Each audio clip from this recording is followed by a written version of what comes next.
First Alert Weather Update is brought to you by Custom Engineering, Heating and Cooling.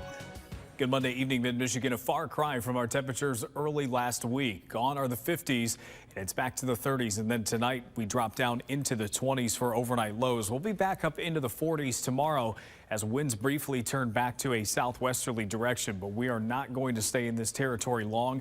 Once we get back into Wednesday and Thursday, temperatures will go back to the 30s, and I think we'll stay there for most of the 7-day forecast. We do have a disturbance off to our north and west tonight that will eventually drop to the south and east as we go through this evening and overnight. Eventually, it will have a chance to bring us a few snow showers closer to tomorrow morning.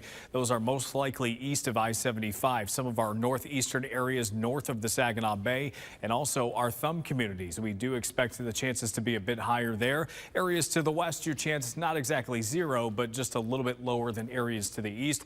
These should mostly be around during the morning, perhaps a few lingering as far out as about lunchtime or so.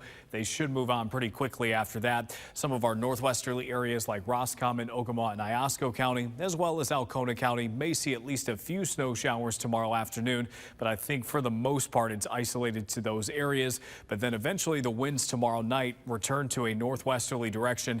That will likely kick up some snow showers once again coming off of Lake Michigan. Those will be around in a here and there fashion on Wednesday. Not exactly dropping a ton of accumulation, but that might change later this week. A first alert weather day is possible on Friday for accumulating snow. It's not necessarily the amount of snow that will trigger a first alert weather day, but there's potential impact to the morning commute on Friday. Now, timing is still fluctuating a little bit. If we can hold this off until a little bit later in the day, then an alert day doesn't seem necessary. It is an amount of snow we can handle, but based on what we've seen so far this year in a couple of our morning commutes, we do want to highlight that possibility. Hour by hour, as we head into Thursday night and early Friday, you can clearly see this. There's pretty good confidence this far out that we will be affected by this system, but we'll keep an eye on it as we usually do throughout this week. Your 7-day forecast shows as we get into the first day of spring tomorrow, we'll have a chance for a few scattered snow showers, and then temperatures are back down into the 30s until at least Monday of next week, which could bring a chance of snow and mix as well as a transition to rain on Monday.